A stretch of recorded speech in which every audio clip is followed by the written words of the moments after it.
Para alguns, um personagem maligno e sem piedade que tenta a humanidade. Para outros, uma invenção dos humanos e das religiões para doutrinar, gerar culpa e medo. Diabo, Satanás, Beelzebu. Se trata de um ser real. O diabo é o inimigo da humanidade. A personificação da maldade apresenta tantas caras quanto perguntas. O diabo realmente existe? Muitos creem que o diabo não existe. E esse é um grande triunfo de Satanás. O mal não tem a proporção do bem. O mal é a ausência do bem. Há aqueles que garantem inclusive terem um pacto com ele. Satanás é o libertador da humanidade e do ciclo apocalíptico. O diabo, uma das figuras mais controversas da Bíblia. Ele tem ciúme de nós, ele tem inveja da vida que Deus nos deu, porque nós temos Deus dentro de nós. Nós temos a graça que possuímos através do batismo, e o diabo está sempre tentando nos destruir por causa disso. Há especialistas que afirmam a existência de evidências satânicas. O diabo vive entre nós? Depois do exorcismo, meu psiquiatra me disse: eu não tenho esse caso cientificamente. Pois Jesus lhe dizia: sai desse homem, espírito imundo. Por acaso, seriam Deus e o diabo a mesma pessoa?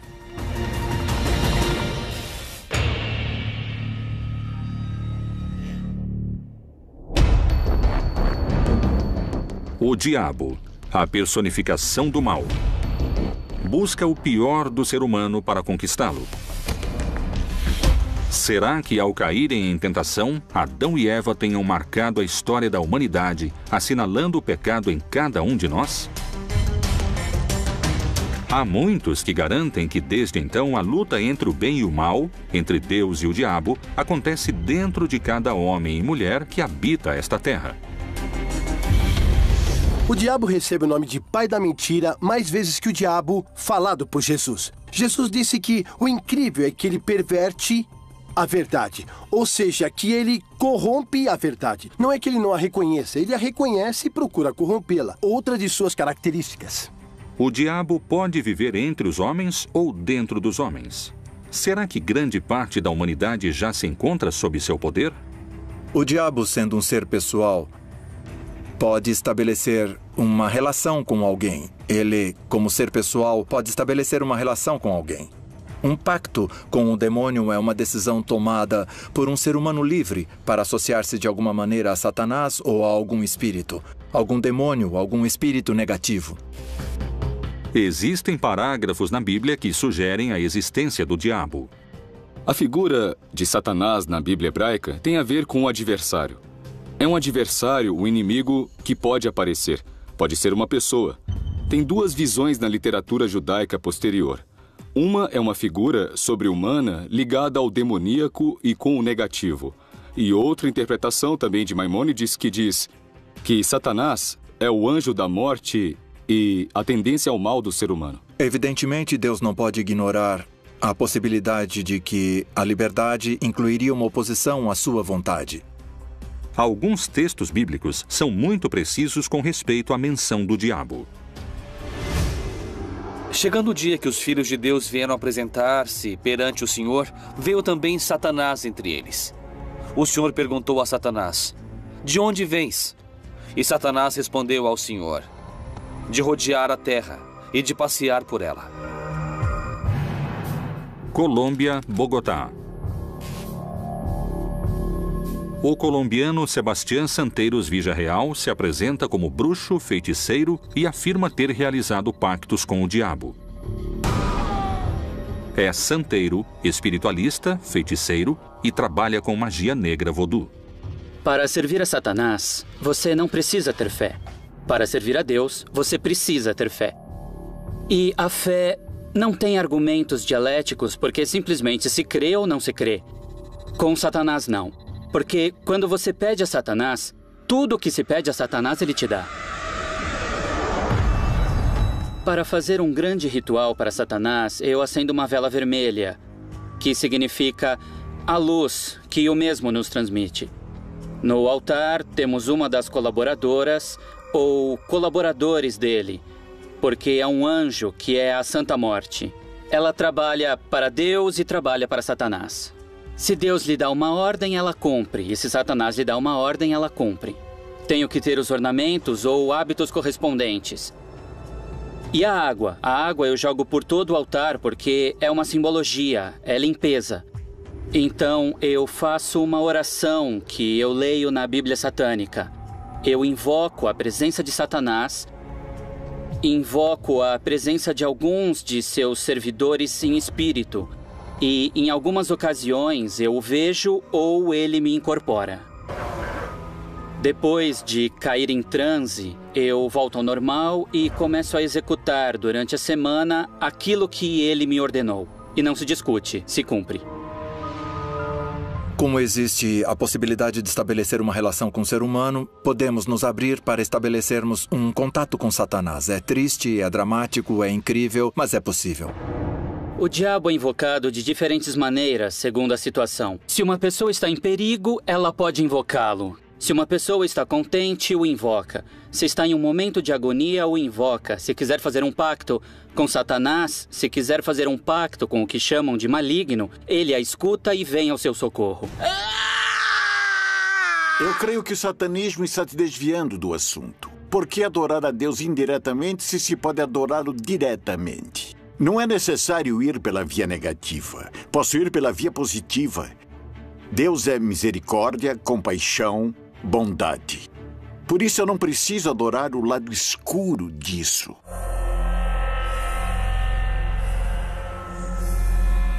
A pergunta que muitos especialistas e teólogos ainda se fazem é: o diabo realmente existe ou é uma metáfora? E se é uma metáfora, a quem Jesus se referiu como a encarnação do mal?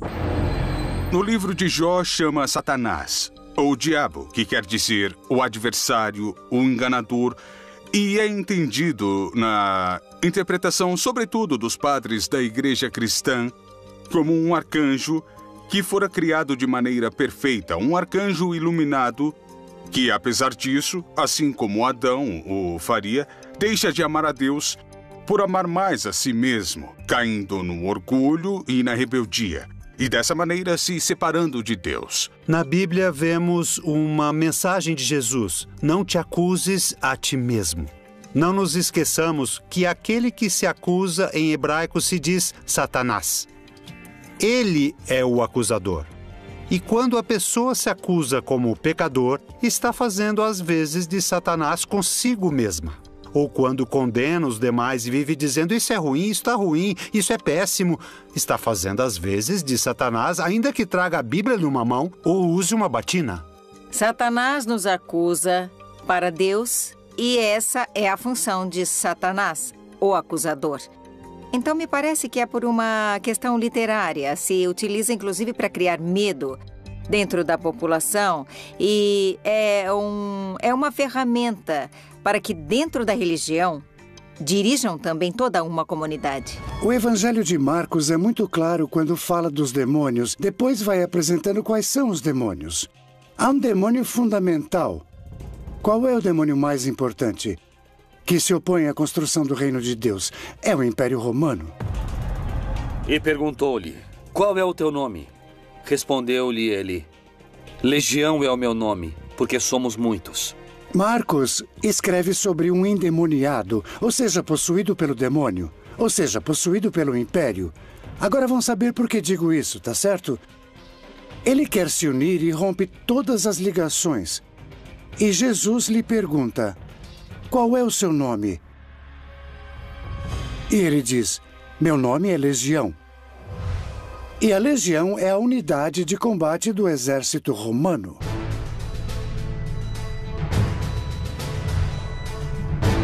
São muitos os que asseguram que o diabo existe e que, inclusive, se encontra mais perto do que alguns creem.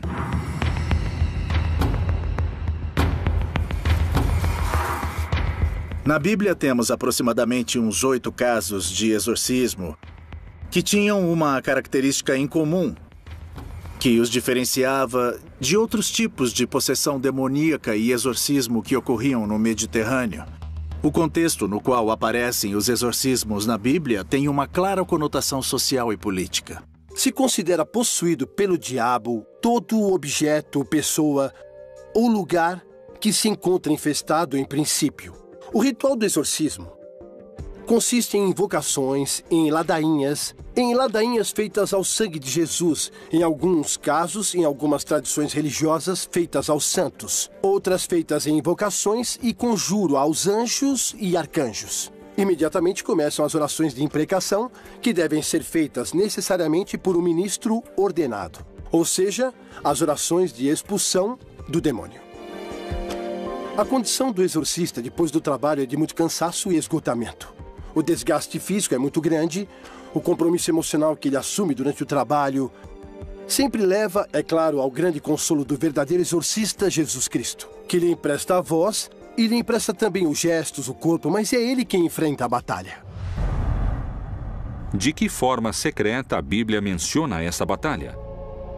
Já em Marcos e em Lucas, a possessão aparece como uma possibilidade. Porque logo certa mulher, cuja filha estava possessa de um espírito imundo, ouvindo falar dele, veio e prostou-se-lhe aos pés. Os exorcismos são realmente um modo de combater e expulsar o diabo? Se é necessário expulsá-lo, isso é prova suficiente para pensar que o diabo existe? Santo sangue do Senhor, rogai sangue por santo nós. da Sagrada Igreja, rogai por nós. Sangue santo da Sagrada Igreja, rogai por nós. Santo sangue de misericórdia, rogai por nós. Santo sangue dos auxiliadores da necessidade, rogai por nós. Santo sangue dos filhos e filhas de Deus que nunca haverão de desonrar a sua vida. Rogai que a presença de Deus, nosso Senhor Jesus Cristo, mostre a luz, mostre o caminho para você. Santo sangue do Senhor, eu ordeno que você saia desse corpo. Eu ordeno que você libere esse corpo. Livrai-o, Senhor, livrai-o dessa dor. Eu ordeno que você saia desse corpo. Saia agora. Nós rogamos, Senhor, liberte esse corpo. Liberte esse corpo agora. Você está bem, filho? Deus Pai, Ele te libertou. Que Jesus esteja contigo, meu filho. Os milhares de exorcismos realizados são provas suficientes da possível existência do diabo? Como se explica que a Igreja tenha sacerdotes exorcistas? O Papa Francisco, que alguns dizem nunca ter feito um exorcismo, nós acreditamos que sim, que ele já fez. Já fez pelo menos uma oração de libertação muito forte. Se o diabo não existe, como e de que maneira explicaríamos os exorcismos? A pessoa tem que estar convencida de que isso acontece. Se a pessoa não crê, é muito difícil funcionar. Na maioria dos casos, é sugestão. Eu deixo a porta aberta a algumas exceções que podem conter alguma força muito profunda. Mas essas são exceções, não é o cotidiano. É uma maneira de exercer domínio, porque naturalmente, se o demônio é algo real que está no seu corpo, e se existe alguém que pode tirar esse demônio, naturalmente, essa também é uma maneira de exercer poder. A quantidade de exorcismos que eu já dirigi em minha vida passam dos 1.200. Porque as possessões são mais frequentes do que se supõe. Com as questões do exorcismo, temos que ter muito cuidado, porque são seres humanos que estão sofrendo e dos quais os líderes religiosos se aproveitam muitas vezes para tirar algum proveito próprio dessas situações. Por que seguimos duvidando de sua existência se a Bíblia fala do diabo com tanta clareza? Este personagem diabólico se encontra desde a gênese da criação até a batalha final mencionada no Apocalipse. Quais são os argumentos e por que alguns acreditam que o Todo-Poderoso e o Maligno poderiam ser a mesma pessoa? Deus e o diabo seriam duas faces da mesma moeda?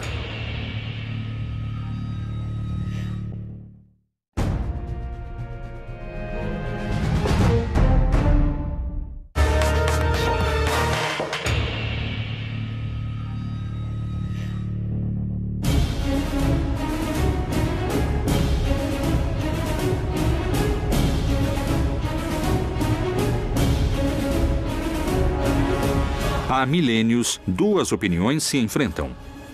Uma tenta mostrar que o diabo não existe, e a outra que é um ser real e o principal adversário de Deus.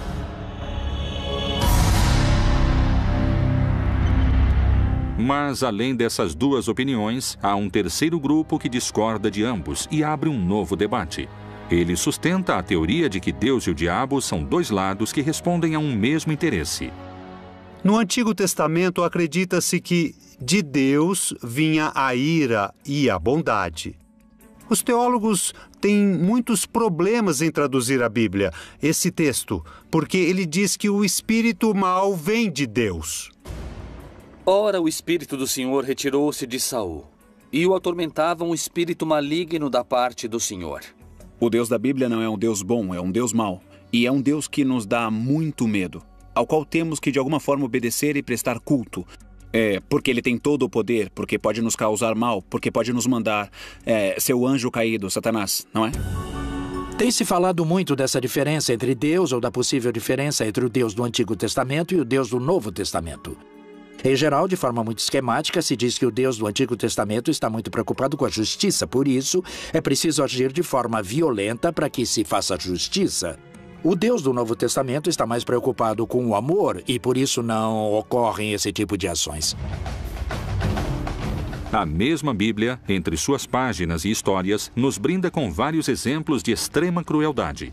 Isso pode estar associado à existência de Satanás e aos que sustentam que entre Deus e o diabo não há diferenças? Na Bíblia há muitas histórias que falam de violência, que falam de massacres, de magnicídios. A Bíblia conta a história do que ocorreu em uma época onde as mortes eram cruéis, as guerras eram violentas e os massacres eram próprios de todos os povos da antiguidade. E suas crianças serão despedaçadas perante os seus olhos. As suas casas serão saqueadas e suas mulheres violadas. Se alguém lê a história de Caim e Abel, onde um irmão mata o outro, não há nada mais horrível na vida do que um irmão matar outro irmão. Você pode imaginar muitas situações de violência, mas essa seria o cúmulo da violência. Mesmo assim, está lá. E está lá para dar testemunho de que essa violência existe entre os seres humanos, que as pessoas se matam entre si. Então, os exemplos que eles pegaram são de textos sagrados desse mundo. Um mundo bárbaro que oferecia exemplos bárbaros. Estamos diante de mitologias muito primitivas. Israel não é uma grande cultura de maravilhas, é um povo nômade e camponês. Assim como Sodoma e Gomorra e as cidades circunvizinhas que, havendo se prostituído como aqueles anjos e ido após outra carne, foram postas como exemplo, sofrendo a pena do fogo eterno. Sodoma e Gomorra é uma história muito interessante, contada no começo do relato da Gênesis, das primeiras histórias, vinculada muitas vezes, tradicionalmente, ao tema da sexualidade, que foram cidades destruídas pela homossexualidade dos habitantes. Na verdade, quando alguém lê o texto, não tem nada a ver com homossexualidade.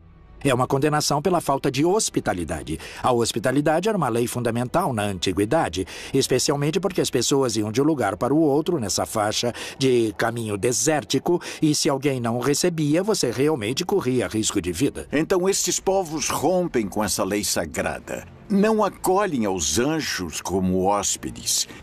Querem abusar deles. E aqui o problema não é a questão homossexual, é o abuso. Isso é o que é castigado neste mito.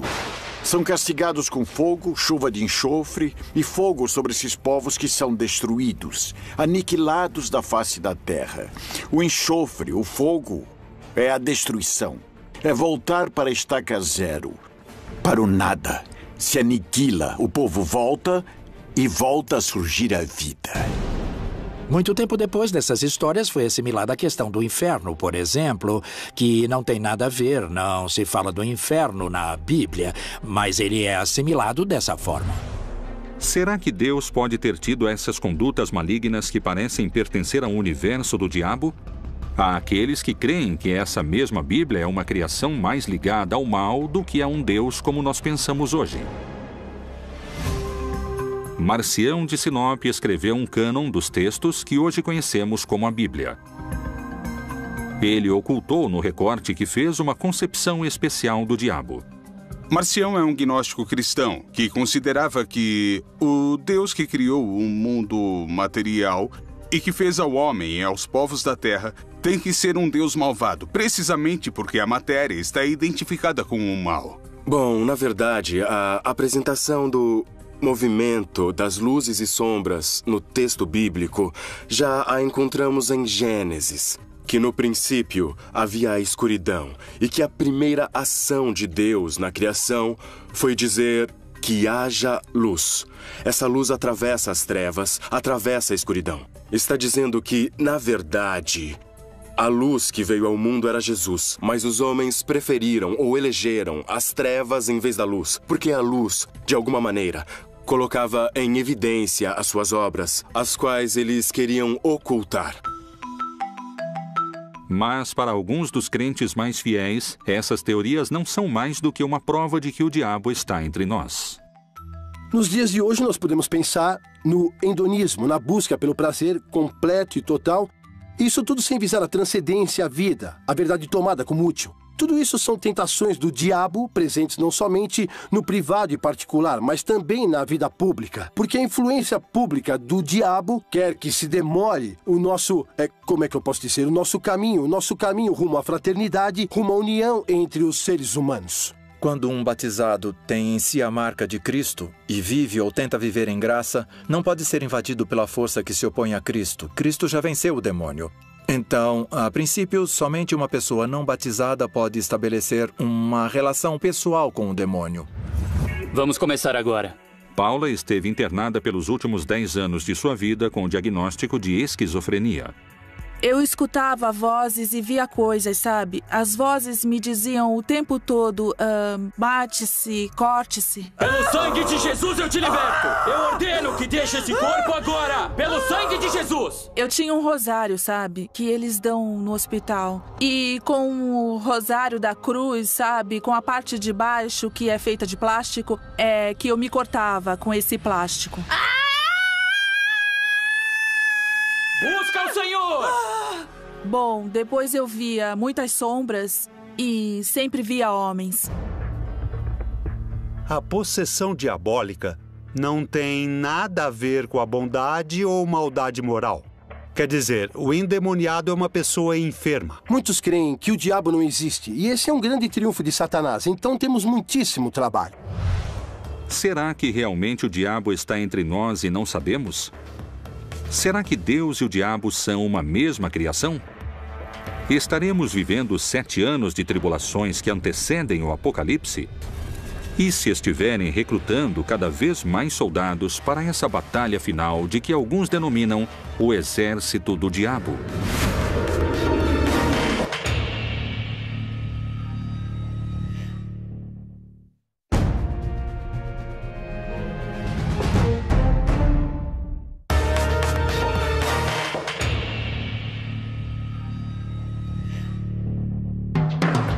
O diabo, um anjo caído que quer ocupar o lugar de Deus? Como ele poderia alcançar seu objetivo?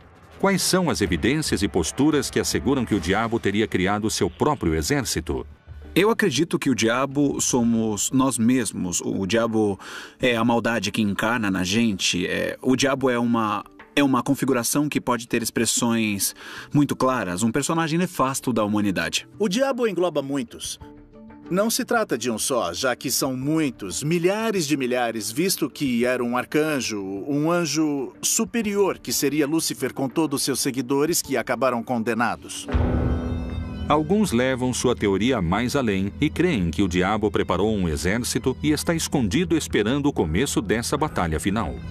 Com esse exército maligno, o Agramon representa um demônio maior, que é o demônio do medo. Existem demônios menores que, por sua vez, os servem. São demônios intercessores. Não esqueçamos que a corte satânica tem a sua hierarquia. E não é que eles perderam a hierarquia que conservavam no céu. Ou seja, entre os demônios há os querubins, os serafins, as potestades, cada um com seu grau de maldade. Podemos mencionar também Adriel, que é o demônio da morte, o demônio da lua, o demônio da noite. Adriel, para nós, como esse demônio terrível, o da morte, está representado em Hitler. Ele trouxe o inferno para a Terra, mostrando os setores do inferno. Mas onde? Os campos de concentração são um exemplo muito claro de que essa destruição havia sido inspirada por alguém. Hitler encarna o pior da condição humana. Mas dizer isso, às vezes, é tirar a responsabilidade dos seres humanos. Temos a capacidade de escolher entre, como diz no livro de Deuteronômio, eis que ponho diante de ti a vida ou a morte, a bênção ou a maldição. Escolhe a vida para que vivas. O céu e a terra tomam hoje por testemunhas contra ti, de que te pus diante de ti a vida e a morte, a bênção e a maldição. Escolhe, pois, a vida, para que vivas tu e a tua descendência. A pessoa tem que escolher para qual caminho quer direcionar sua vida. Se está trabalhando pela justiça, pela paz, pela compreensão, ou oposto pelo ódio, pela violência, pela maldade. Eu acho que, às vezes, nas histórias você tem que tomar decisões. Mas os demônios mencionados na Bíblia também levaram os especialistas a darem explicações diferentes. Bem como algumas mulheres que haviam sido curadas de espíritos malignos e de enfermidades, Maria, chamada Madalena, da qual tinham saído 7 demônios. Lucas nos diz que Jesus expulsou 7 demônios. É o dado que nos dá o Evangelho de Lucas. Então isso quer dizer que 7, na simbologia semítica, é a plenitude. Aqui falamos de demônios, ou seja, desfeito. Quando ela encontra Jesus, está fora do eixo. Não se sabe quem é essa mulher. Muito bem, quem são os demônios? Os demônios são os obstáculos que se opõem a um determinado tipo de projeto. Maria Madalena é uma militante do projeto do Reino de Deus, que naturalmente, para ser uma militante completa do Reino de Deus, ela deve enfrentar obstáculos muito fortes. Ela vai ser perseguida, por isso também vai duvidar, vai ter medo, não é? Como todos nós. Então, Jesus lhe tira esses medos, lhe tira esses obstáculos. É a libertação, de alguma maneira, de uma situação de marginalidade que ela tinha como resquício. Nós sabemos que estava fora de seu juízo e, de nenhuma maneira, se pode relacionar com o fato de Maria ser prostituta ou que havia sido amante de Jesus. Nenhuma dessas coisas. Não quer dizer que foi uma mulher ultra pecadora ou ultra libertina. O endemoniado é uma pessoa cuja enfermidade não se conhecia em sua origem e nem a sua cura. Então era uma personagem endemoniada. Esses demônios estão entre nós. Eles não creem em nada também porque as vozes me diziam o tempo todo que não creem nisso, que não creem em nada. A mente é como alguém que nos prende e às vezes nos mata. É como se estivéssemos habitados por muitas vozes, muitas vezes incoerentes. Eu acho que o que hoje chamamos de exorcismo não é mais do que o fenômeno que deixa evidente a multiplicidade, a multiplicação e a fragmentação da nossa personalidade, das muitas vozes que ouvimos. Se existem muitas vozes que nos falam, quais são os indícios ocultos que encontramos na Bíblia para decifrar se estamos perto de uma batalha entre Deus e o diabo? A temida batalha que anuncia o fim dos tempos. O Armagedon é um lugar que existe e que se chama Megido em hebraico, e onde se deram grandes batalhas na antiguidade. E o que é dito no Apocalipse é que ali haverá uma batalha onde o vencedor final é Cristo. Muitos falam que o juízo final será representado por uma batalha entre o anticristo e Deus, o bem. A batalha é constante, é diária. Geralmente encontramos pessoas que não creem, pessoas que não querem o bem, que não creem na vontade de Deus, de maneira que a batalha é permanente. Mas a vitória definitiva vai perseverar com a vinda de Jesus.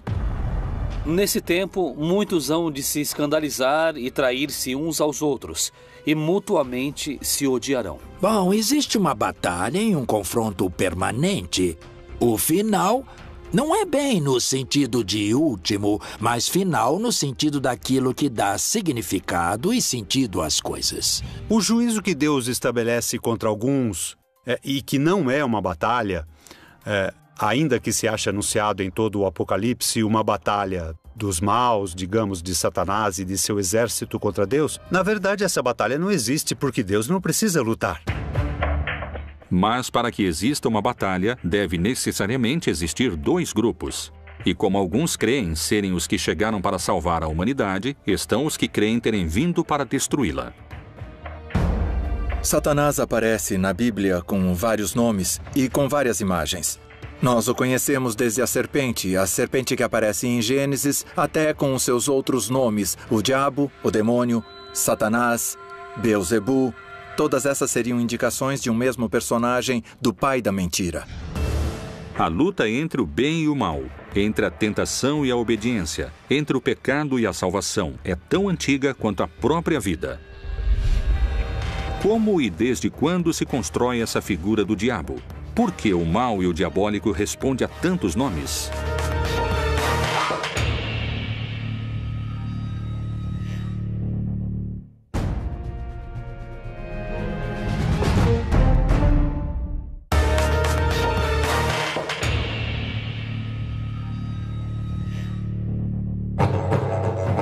O diabo, a personificação do mal, o rival de Deus, o tentador dos homens. Para muitos cristãos, a tentação é uma porta de entrada para o mal, um caminho direto para o diabo. A última parte do Pai Nosso diz: não nos deixe cair em tentação e livrai-nos do mal. Esse mal pode ser entendido tanto como qualquer situação que seja perigosa para a realização pessoal, como o maligno. Livrai-nos do maligno, livrai-nos do pecado, livrai-nos do demônio, livrai-nos de qualquer situação de perigo para a própria salvação. Então podemos dizer que sim, está presente a súplica de sermos livrados do demônio no Pai Nosso. Na ideia de um Jesus muito divino, com a ideia de um Jesus gnóstico semidivino, as tentações não têm lugar. Para aceitar que Jesus foi tentado, temos que aceitar primeiro que ele foi 100% humano.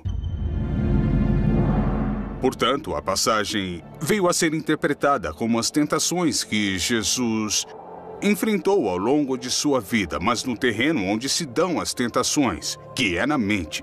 Jesus teve que escolher, por isso passou 40 dias no deserto, entre ser o Messias conforme as profecias de Isaías, desprezado, ignorado, traído e assassinado, ou inclinar-se para a vaidade do reconhecimento mundial e ao arrebatamento do poder e das riquezas. Então, essas tentações são o núcleo que nos mostra se o Messias deve ser glorificado por sua própria força ou se o Messias está disposto a humilhar-se, a negar-se e a morrer por amor aos seres humanos. A tentação existe dentro dos textos bíblicos e, além disso, a figura do diabo tenta deturpar a vontade de Jesus. Como essa figura é realmente? Alguns investigadores questionam a imagem clássica do diabo, com chifres, patas de cabra e rabo. Eles questionam o que nos foi transmitido como figura do mal, porque debatem que essa é uma construção destinada a gerar medo. Há muito do imaginário da cultura popular sobre Satanás, mais do que na teologia e nos textos bíblicos. E somos produtos também de nosso imaginário popular de onde crescemos. Na Bíblia, tanto no Antigo Testamento quanto no Novo Testamento, temos histórias relacionadas com o diabo, com Satanás. No entanto, não encontramos descrições físicas de como ele era. Se ele tinha chifres, se tinha rabo, se tinha um tridente, ou se era vermelho. O que nós sabemos é que ele é uma descrição do mal. Não é bíblico. Nem o purgatório, nem o inferno eterno, nem o céu. O céu para estar perto de Deus, sim. O inferno como distância de Deus, sim. Mas chamas, diabinhos, um Satanás rei que manda nos demônios, isso foi uma invenção medieval. Isso aparece na Idade Média. É alguém que tem a ver fundamentalmente com o sexual. Por isso se atribui a ela a cor vermelha. Os chifres de bode e as patas de bode, que eram o poder da fertilidade e da vida, que representavam Dionísio Pan na literatura grega. O deus Pan é um deus grego muito antigo, originalmente adorado na região da Arcádia. Pan é o guardião dos rebanhos que tem a tarefa de se multiplicarem. Deus dos bosques e patos, protetor dos pastores.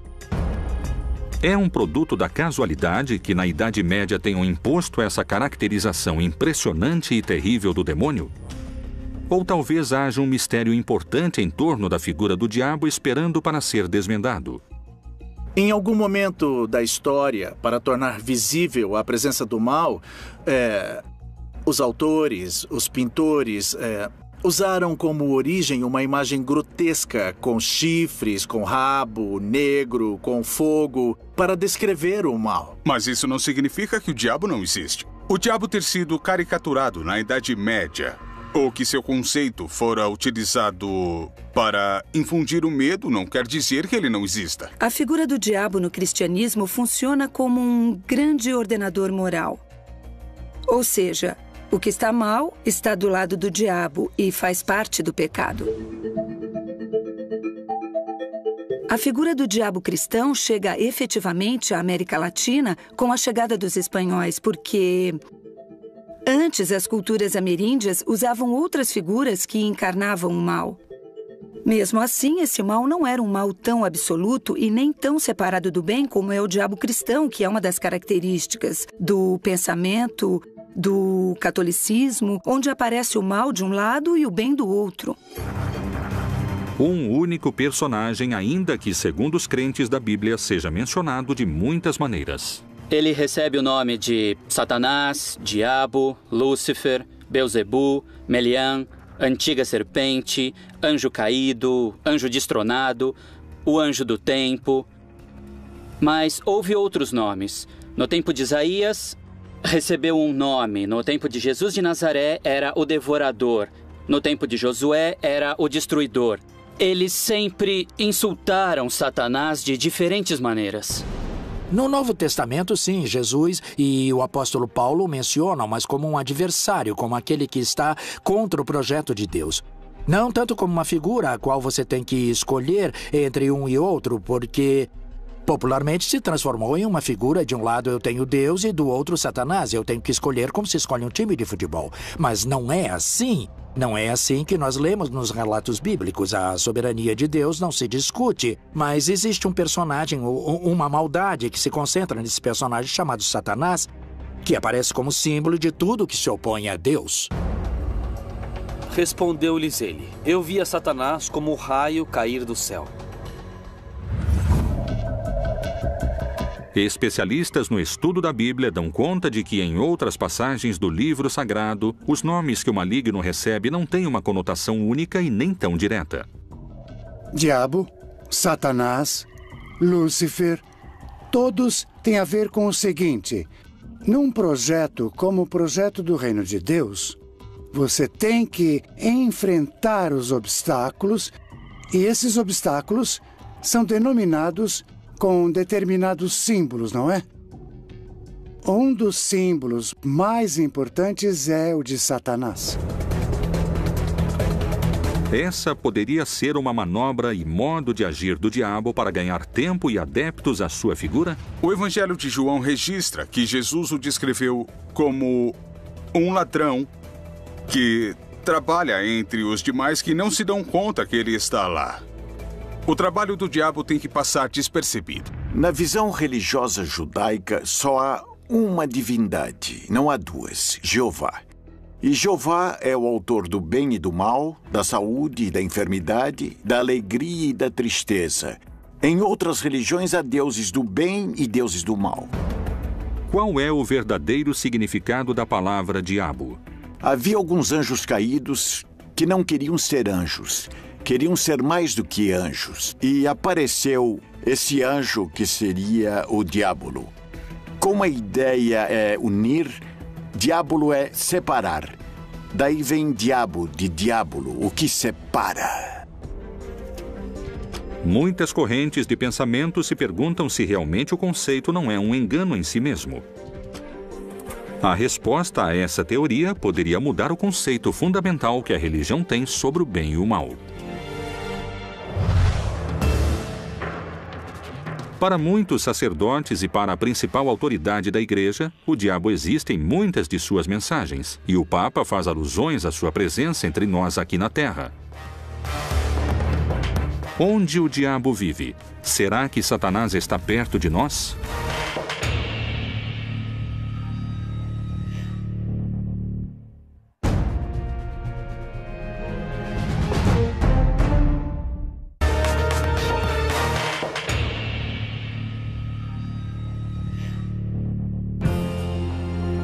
O líder da Igreja Católica manifesta que a presença do demoníaco Satanás é real. Não é um mito e está presente nos lugares mais fortes, com mais fiéis. Onde? Por que se manifesta? Com toda certeza, o diabo ataca a quem ele sente que lhe escapa. Ele não vai atacar aquele que é de sua propriedade ou alguém que está morto e que não escolheu um lado. Ele vai como um predador, que é perseguir aquele que escapou dele, mas isso não é coerente com o fato de que os ataques sejam precisamente a imoralidade daqueles que creem. Francisco não foi um grande professor de teologia. Ele foi um pastor próximo de seu povo, com um coração solidário. Sua linguagem não é a do teólogo. É a linguagem da paróquia, do entorno. E isso não o desmerece para aquele que entendeu o contexto. Então ele fala de maneira popular e não como um especialista da Bíblia. Francisco não é um grande especialista da Bíblia. Ele é o Papa, e o Papa é um líder. O problema aparece quando interpretamos ao pé da letra e não como linguagem simbólica. Toda linguagem religiosa e simbólica deixa de ser religiosa.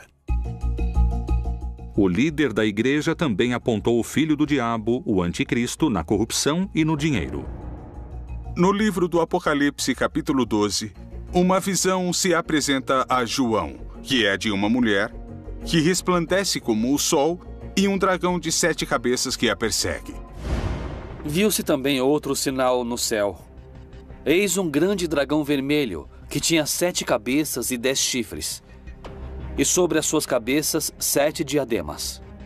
Esta visão significa que o dragão é o diabo, e suas 7 cabeças representam a totalidade do poder sobre os governos corruptos da terra. E a mulher que resplandece como o sol é o grupo de crentes, ou seja, a igreja, que reflete o caráter amoroso de Deus. A corrupção, eu acredito que continua sendo um sistema que permeia todas as faixas sociais e políticas. Atrás de tudo isso, há homens e mulheres que a utilizam. Então, nesse grupo, nós poderíamos colocar os anticristos, por assim dizer, porque vão contra a vida. No ano de 2014, o Vaticano reconheceu de forma oficial a Associação Internacional de Exorcistas, uma prova a mais que para a Igreja o diabo existe.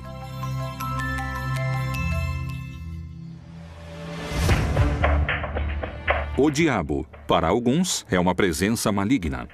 Não existe apenas um anticristo. Os anticristos são entendidos como todos aqueles que são agentes da maldade e opostos diretamente à ação do Senhor Jesus.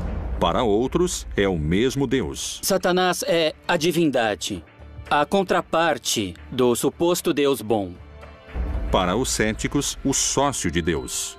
O mal e o bem estão subordinados à vontade de Deus. E há aqueles que não creem na sua existência. Os demônios são as pessoas que estão ao nosso redor causando mais danos. É mais fácil condená-lo, dizer que é o demônio, do que sentar-se com a pessoa e dizer o que foi, em que posso ajudar.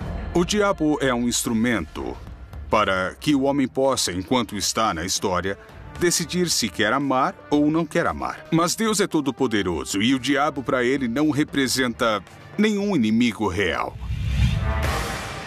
O diabo, mito ou verdade? Está entre nós, dentro de nós, ou é só uma criação ou história fantástica? O diabo, Satanás, Lúcifer, é mais um dos mistérios da Bíblia Proibida.